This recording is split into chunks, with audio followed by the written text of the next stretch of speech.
So today we're going to be doing fish kebabs or koftes. It's going to be really delicious. Beautiful midweek dinner. Tune in.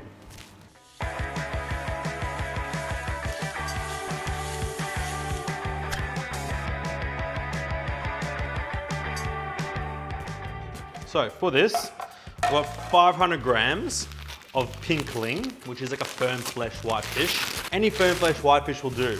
Snapper's pretty good, blue eye's pretty good, flathead's pretty good. So I'm just cutting into cubes. And we're gonna pulse it because we don't want like a mousse, right? We just want like essentially minced fish. Cool. So you can see everything's like separate, but it's still got a bit of texture, which is really good.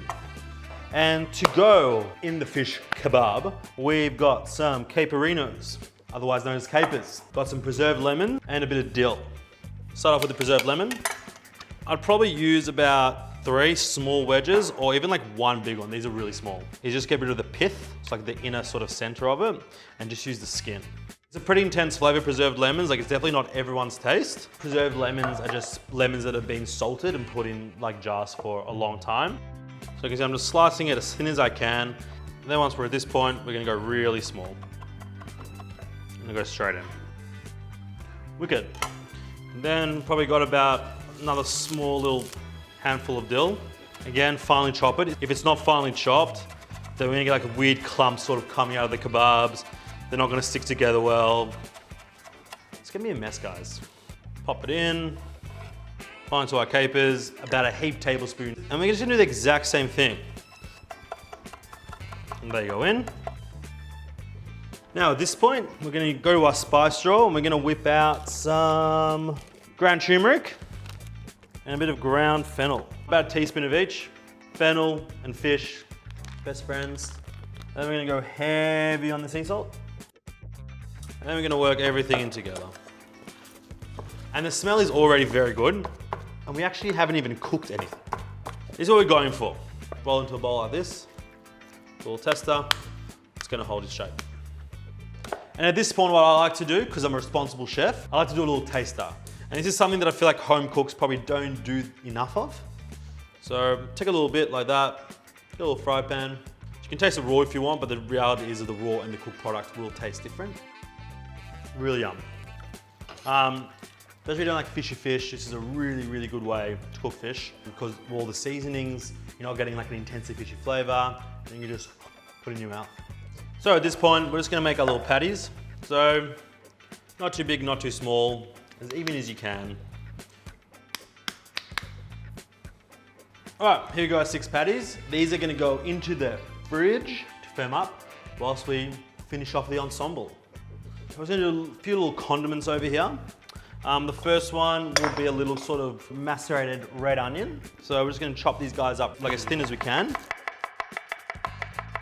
And then we're gonna pour a lot of lemon juice on top of them. So these guys go in, good pinch of salt, good squirt of lemon. I'd say this is the equivalent of about half a lemon. It's a very bad lemon. And we're gonna put some dried sumac in. Sumac is like a desert berry found in the Middle East. So it's quite tart. But remember, this is like probably the only sour element in our kebab situation, so we can go hard on the acid. We're gonna do a lemon sumac double. You know, we're gonna go double acid on this. And that can just sit and do its thing. Second condiment, tahini and yogurt, or yogurt. We're gonna get about 2 tablespoons of tahini. And we're gonna dilute it with about 85 mils of water. I'm just mixing it up. So the water and the tahini emulsify. 4 tablespoons of yogurt.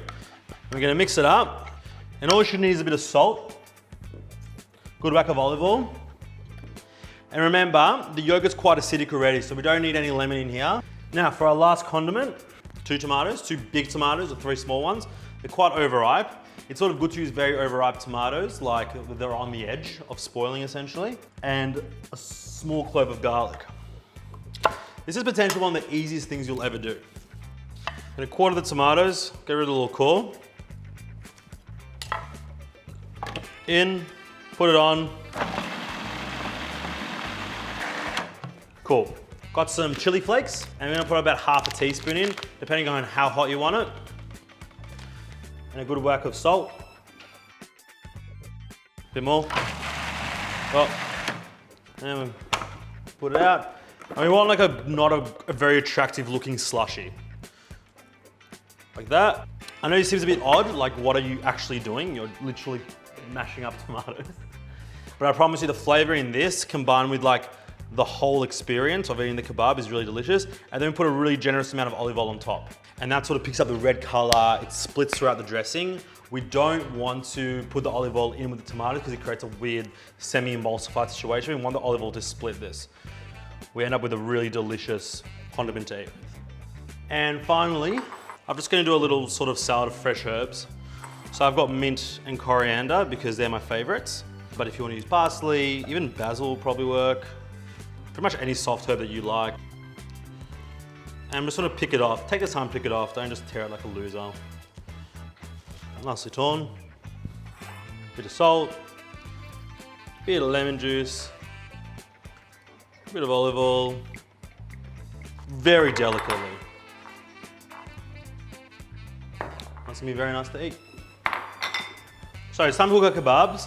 I've got a non-stick fry pan over here. If you have like a griddle pan or a barbecue, that will work really well. Just be very careful to oil the patties really well so it doesn't stick. So I'm gonna go with a bit of olive oil, medium-high heat. Remember, we've already salted the patties. I'm not putting any extra salt on the outside of them as you would like a piece of meat or a piece of fish.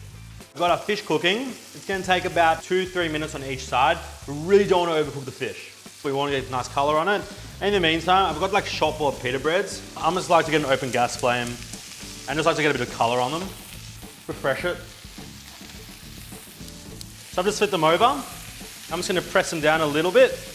And at this point, I'm just gonna turn the flame off. There's a lot of residual heat in that pan and you just want it to be warm in the center. Everything's ready to go. Our patties are nicely cooked now. I'll just start with a base of our tahini yogurt. Like that. And be generous with everything, right? What's the point otherwise? Then we're gonna get our patties, just like that. And then on top, we're gonna go straight up with that little tomato-y situation. Bit of the onion situation. Then we got our little fresh herbs over here. that I'm just gonna put on top like that. And there we have it. All right, guys, thank you very much. I hope you enjoyed this episode of That's Cooked. Hope you learned a few little things and you're gonna make this little fishy kofta kebabi sort of things for your friends and family because they deserve it. And you also deserve it.